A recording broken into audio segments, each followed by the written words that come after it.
السلام علیکم ورحمۃ اللہ وبرکاتہ۔ ایک ویڈیو بہت زیادہ سوشل میڈیا پر وائرل ہو رہا ہے۔ مہاراشٹر کی ایک خاتون ہے ثنا انصاری نام سے، وہ پیدل حج کو نکلی ہے، تو بہت زیادہ لوگ سوال بھی پوچھ رہے ہیں اور پوری سوشل میڈیا پر ایک ببال چلا ہوا ہے۔ تو ہمیں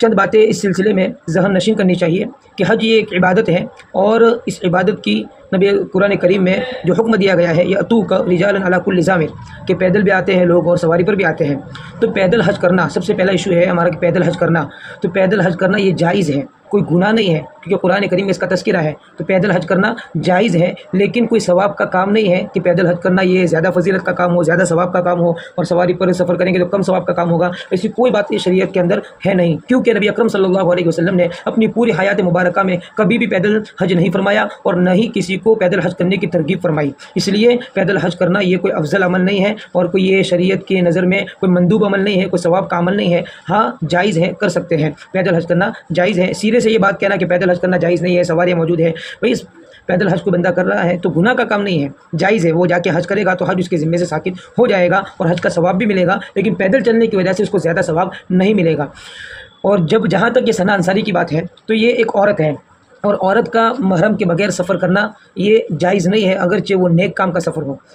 کیونکہ وہ حج پر جا رہی ہے، اور حج پر جانے کے لیے ایک شرط یہ بھی ہے کہ ساتھ میں محرم کا ہونا ضروری ہے۔ عورت کے حج پہ جانے کے لیے ایک شرط یہ ہے کہ محرم کا ساتھ میں ہونا ضروری ہے۔ اگر کوئی محرم مرد ساتھ میں نہیں ہے، یا اس کا کوئی انتظام نہیں ہو رہا ہے، اور اس کے پاس اگرچہ پیسے موجود ہیں، حج فرض ہو گیا ہے، پھر بھی اس عورت کے لیے حج کرنا جائز نہیں ہے۔ پوری زندگی وہ انتظار کرے، محرم کا انتظام ہو جائے تو وہ حج کے لیے جائے گی۔ اگر محرم کا انتظام نہیں ہوتا ہے تو وہ حج نہیں کرے گی، بلکہ وہ حج بدل کرنے کی وصیت کر کے دنیا سے جائے گی۔ یہ حکم شریعت میں عورت کے تعلق سے ہے۔ تو بغیر محرم کے حج کے لیے جانا یا سفر شرعی کرنا یہ گناہ کا کام ہے، اور یہ شریعت کے اندر بہت بڑا گناہ ہے۔ نبی اکرم صلی اللہ علیہ وسلم نے اسے منع فرمایا ہے۔ اور چونکہ سفر یہ بہت بڑا ایک آزمائش ہے، بخاری شریف میں ہے کہ سفر یہ جہنم کا ٹکڑا ہے، وہ کھانے پینے اور آرام سے روک دیتا ہے، جس کی ضرورت پوری ہو جائے وہ جلدی سے اپنے گھر واپس لوٹ جائے۔ یہ بخاری شریف کی روایت ہے۔ تو ایک عورت کا ایسے پرفتن اور پر خطر زمانے میں سفر کرنا، اور وہ بھی بغیر محرم کے سفر کرنا، تو اس کو اپریشیٹ نہیں کیا جائے گا، اور اس کو اچھا نہیں مانا جائے گا۔ تو ہمارا تو یہ ثنا انصاری سے یہی کہنا ہے اور یہی ریکویسٹ ہے کہ وہ اپنے اس ارادے کو ترک کر دے۔ اس نے پہلے سے ایک ارادہ کیا تھا، جب بھی شہاب بھائی نے یہ سفر کیا تو اس نے ارادہ کیا تھا کہ میں بھی پیدل سفر کروں گی، تو بہت اچھی بات ہے ارادہ کرنا، لیکن چونکہ یہ مناسب نہیں ہے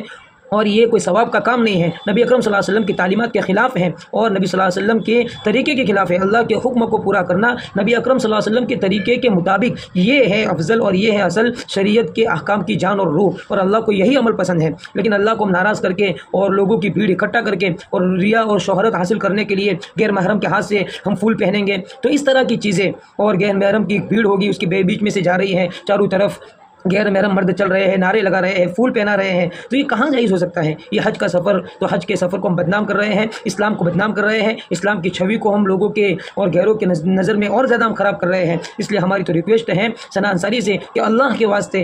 کے واسطے اسلام کا تماشا نہ بنائیے، حج کے حکم کا تماشا نہ بنائیے، اور اگر آپ کو حج چل کے کرنا ہے تو مکہ سے آپ چل کر کیجیے۔ صحابہ کرام رضوان اللہ علیہم اجمعین یہ مکہ سے چل کر حج کرتے تھے، اور نبی اکرم صلی اللہ علیہ وسلم نے بھی مکہ سے چلنے کے اوپر فضیلت بیان فرمائی ہے، ہر قدم کے اوپر فضیلت بیان فرمائی ہے، وہ مکہ سے چلنے کے اوپر ہے، اور وہ اپنے ملک سے دور دراز سے آنے کے اوپر وہ کوئی فضیلت نہیں ہے۔ اس لیے جتنا ہو سکے اس ویڈیو کو وائرل کیا جائے، اس تک پہنچایا جائے، ہو سکتا ہے اللہ تعالیٰ اس کے دل کو نرم کر دے اور کاش اس عاجز کی بات کو سمجھ لے اور اپنے ارادے کو ترک کرے، اور جہاں تک وہ پہنچی ہے بس یہ بہت ہو گیا، بہت چلنے کا شوق ہو گیا، یہی اپنا سفر منقطع کریں اور اپنے وطن واپس لوٹ جائیں، اور حج کے موسم کے اندر سواری پر سوار ہو کر جو بھی مہیا ہے، جو بھی انتظام اس زمانے میں ہے سواری کا، اس کے اوپر جا کر وہ حج کو ادا کریں، اور وہاں جا کر بہت زیادہ پریشرم کریں، وہاں بہت زیادہ وہ جد و جہد کرے، اپنے آپ کو تھکائے، رمی میں، سعی میں، طواف میں، عمرے میں، اور حرمین شریفین کی زیارت میں، جتنا ہو سکے اپنے آپ کو وہ آ جا کے تھکائے گی تو اس کا ثواب زیادہ ملے گا۔ اور اللہ کے واسطے پیدل حج کر کے اور یہ سلسلہ جاری اور شروع کر کے امت کے لیے ایک غلط راہ کو جاری کرنا، اور امت کے اندر ایک فتنہ ڈالنا اور غلط راہ کے شروع کرنے کا ذریعہ بننا، اس کے اوپر بہت بڑی وعید ہے۔ نبی صلی اللہ علیہ وسلم نے فرمایا ویل لمن مغلاقا للخیر ومفتاحا للخیر، ہلاکتی بربادی ہے اس شخص کے لیے جو خیر کے بند کرنے کا ذریعہ بنے اور ایک برائی کے شروع کرنے کا ذریعہ بنے۔